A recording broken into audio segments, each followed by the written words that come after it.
Still on regulation, the Presidential Anti-Organized Crime Commission also has a crackdown of its own, this time on online lending apps.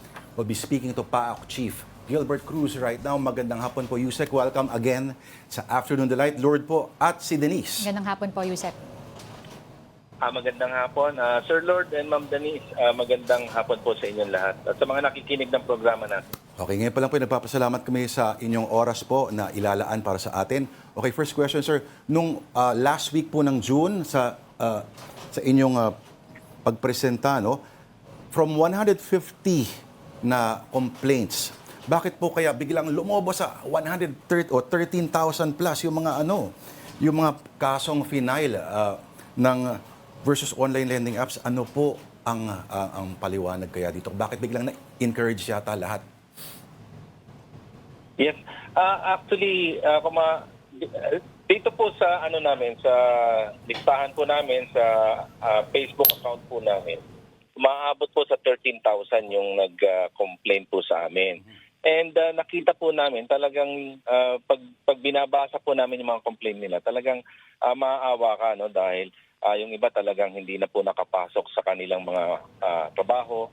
Yung iba, guro pa nga po, hiyang-hiya po sila sa mga co-teachers nila and even sa school, sa mga estudyante. At may mga insidente po tayo na mga namatay po at nagpakamatay dahil nga ho, hiyang-hiya po sila sa ginagawang shaming campaign o sa ginagawa po nitong mga online lending apps na ito pag hindi po sila nakakabayad ng kanilang utang. So nag-decide na po tayo na magtayo po ng isang one-stop shop kung saan po ay entertainin po natin yung mga complainants po.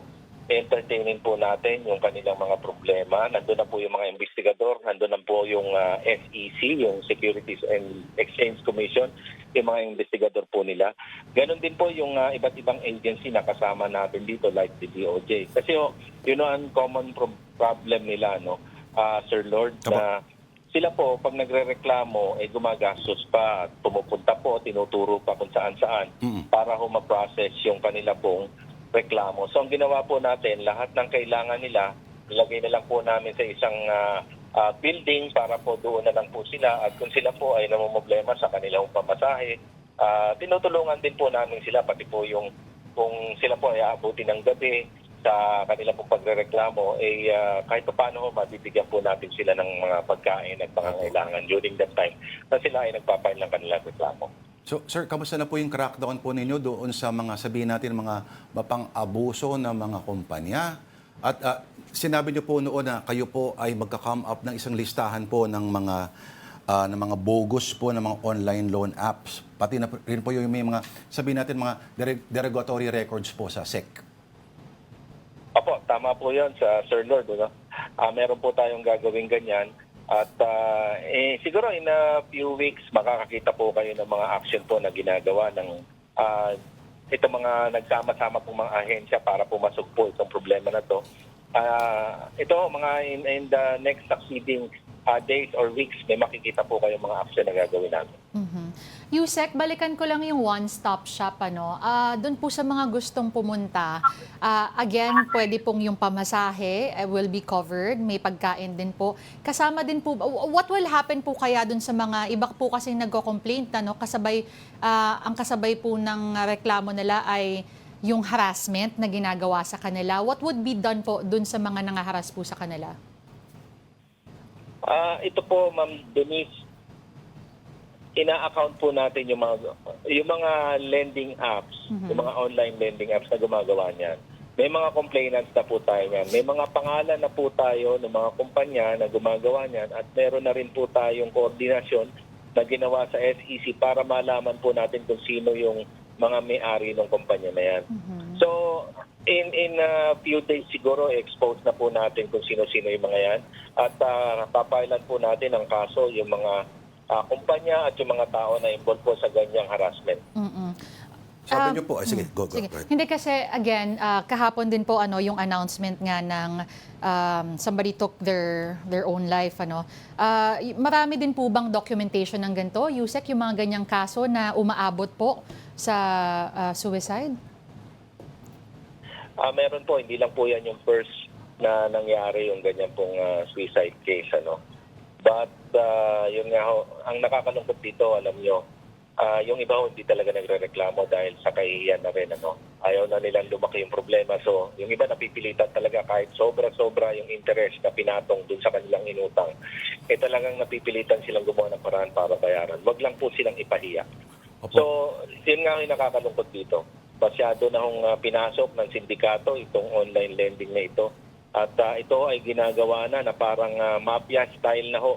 O criminal gang style ng paniningil yung ginagawa po nila. Opo. Okay, pero sir, para may quote-unquote, konting balanse lang po.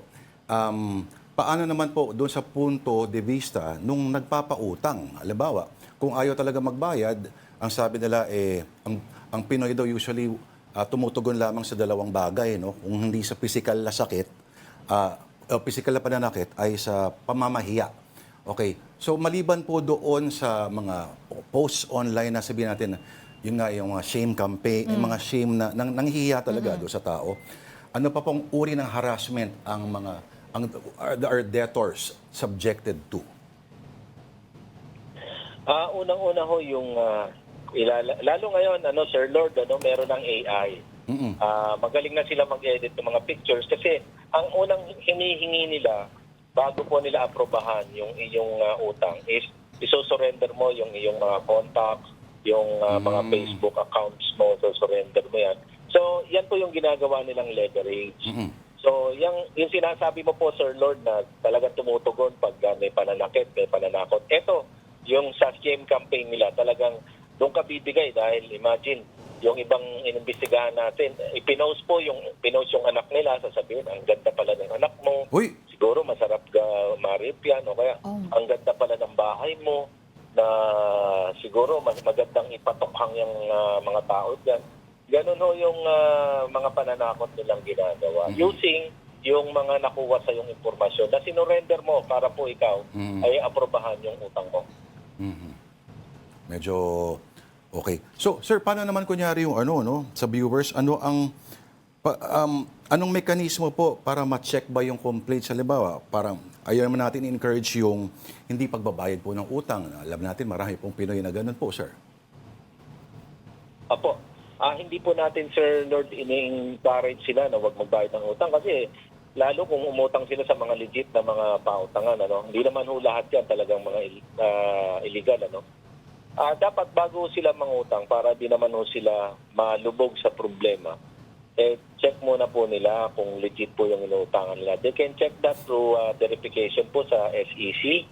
Paglabas po ng mga nasa listahan namin, yung mga bogus, tsaka po yung mga may problemang online lending, siguro pwede po rin nilang i-check sa bangko kung okay po yung nagpapautang na ito, kung ito po ay legit din yung utangan nila. Marami pong paraan para ma-check.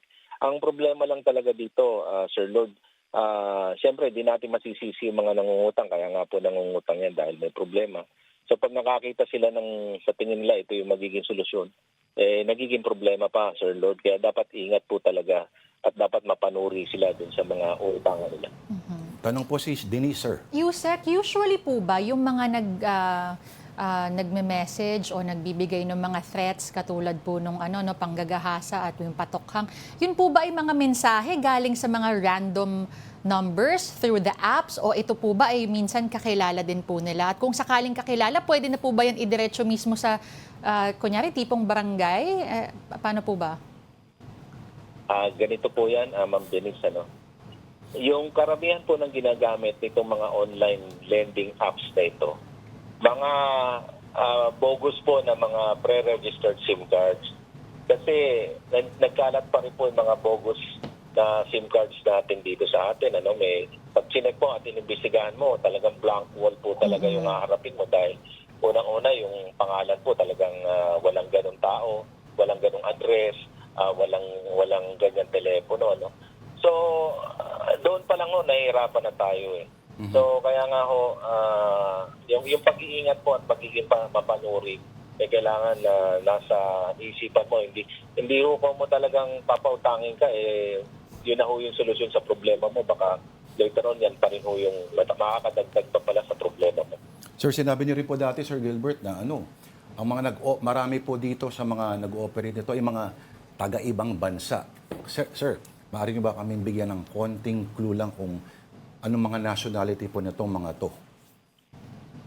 May mga nahuli po kami before, mga Chinese po ang nasa likod. At yun nga, ang nagpapatakbo dito, Sir Lord, foreign national, and yung mga keyboard warriors nila, yung mga covert workers nila, yung mga scammers nila, eh nakakalungkot man sabihin mga kababayan po natin, mga Pilipino. Sir, parang pogo lang, sir. Parang ganun nga po, parang ganun din ho, Sir Lord. Okay. Sir, paano masasabi, halimbawa, kunyari, alam natin yung mga legit na mga online lending apps, yung Maya Credit, of course, yung GCash loans, etc. Pero, sir, paano ba masasabi, sabihin mga red flag? Itong bang mga nagte-text ng mga random numbers sa like e-credit, ganyan. Tapos, ang ganda ng picture sa sa Viber, 'di ba? Siyempre, kami ni Sir Gilbert hindi namin pinapansin ng mga ganun eh. 'Di ba? Kasi mahal na mahal namin yung mga misis namin. Ganun ba dapat pagtiwalaan, sir? Yung mga ganun, red flag na kagad yun, Sir Lord, Unang-una, kasi meron po silang tinatawag na mga text blasters, and then meron silang mga MC catchers. Yung MC catchers, ginagamit po yan para makakuha po sila ng mga cellphone number information. So that's within 8 kilometer radius. So pag ikaw tinamaan ka nun, nakuha yung cellphone number mo, babanatan ka na nung yung text blaster. Pag tinamaan ka nung text blaster, nandun na yung mga sinasabi mong mga link, Sir Lord, na may mga magagandang babae. Naku, ayaw natin ng mga ganyan, di ba, Sir Gilbert? Opo. Opo, oo. Yun nga, nakalagay doon na this is an easy loan, na the lowest interest you can find. Marami pong pang-attract doon eh. So, once na kumagat ka na at kala mo solusyon sa problema mo, yung pala yung kumunoy na maglulubog sa'yo doon sa mas malaking problema.